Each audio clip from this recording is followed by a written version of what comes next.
స్వాతంత్ర 80వ దినోత్సవాన్ని పురస్కరించుకొని మా వివేకానంద విద్యా సంస్థలలో ఫ్లాగ్ హాయిస్టింగ్ చేయడం జరిగింది. ఈ విద్యా సంస్థలో చదివేటువంటి విద్యార్థులందరూ కూడా రాబోయే తరానికి మంచి భవిష్యత్తునిచ్చి తీర్చిదిద్దాలనే సంకల్పంతో స్వాతంత్రం సంపాదించినప్పుడు ఏ నాయకులైతే పాల్గొని ఈ స్వాతంత్రాన్ని మనకు కూడబెట్టినారో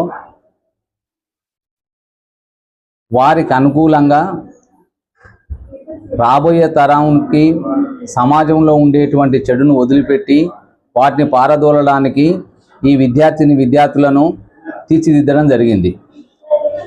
అదేవిధంగా మా ప్రియమైనటువంటి పోషకులకు విద్యార్థులకు ఈ స్వాతంత్ర దినోత్సవాన్ని పురస్కరించుకొని వారందరికీ శుభాకాంక్షలు. జై హింద్.